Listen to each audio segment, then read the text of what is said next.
advantage is the way I titled it. Okay? New Hampshire, as you're all aware, is well known for its lack of an income tax.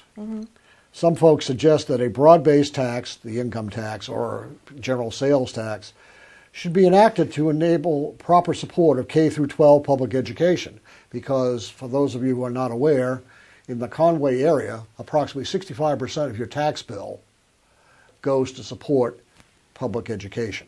35% goes to support the town or other auxiliary activities.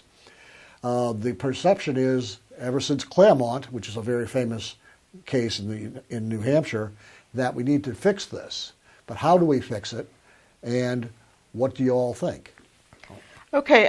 First of all, I want to say, I think there's a misperception that Democrats in general don't support the New Hampshire advantage, and I will just say very clearly, I will not vote for a New Hampshire income tax, and I am not in favor of a broad-based sales tax. So there, I said it.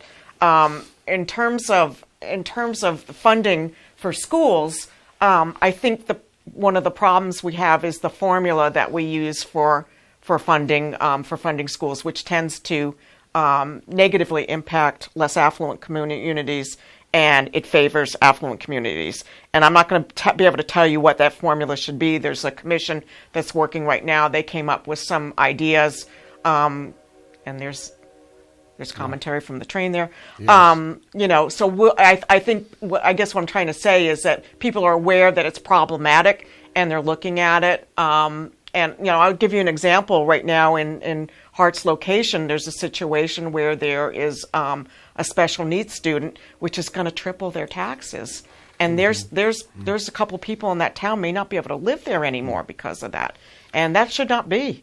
I will tell you for a fact that I know inside the Conway School District they have a special reserve fund just for that instance. Well, and it is funded at approximately $500,000. Well, this little That's town, how expensive it this is. little town also had a contingency, and they still are going to blow through it. And it's still not going to help them.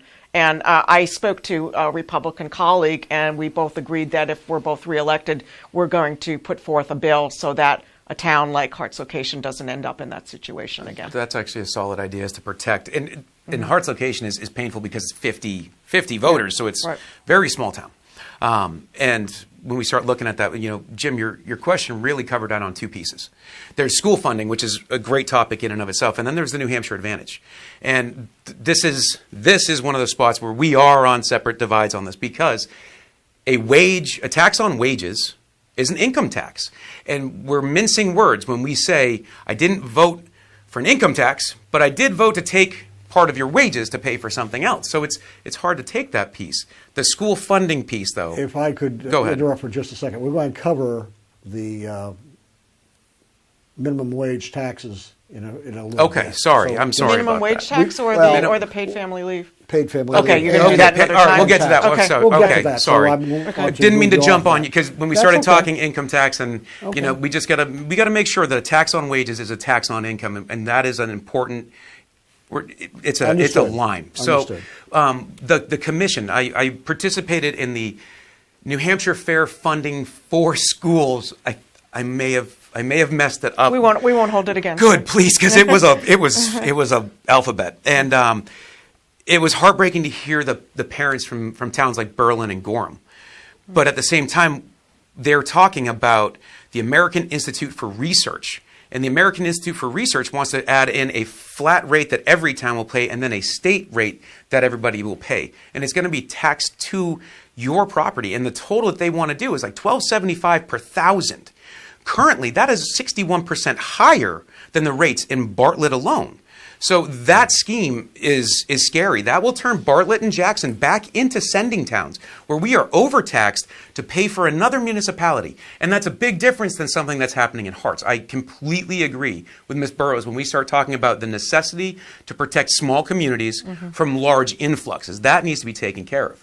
But when we start looking at school, you called it a scheme, but it is, and Ms. Burrows definitely highlighted, it's complex.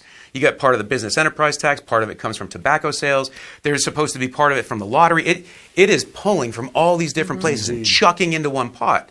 And now a big thing to remember when we discuss school funding is that you had Claremont 1, Claremont 2, then I believe it was I think it was Keene, I forget. But right now, Conval is a case that is currently right in front of the New Hampshire Supreme Court. So until that ruling comes out, it's one of those things of, okay, we need to address this. Let's stay away from the scheme until we see what they say, because this is a 25-year-old debate. And if they come back and say, all right, Conval's fair, okay, that is 25 years worth of fighting that they have gone back and forth with legislative changes. Don't fix it if it ain't broke, but we need to protect.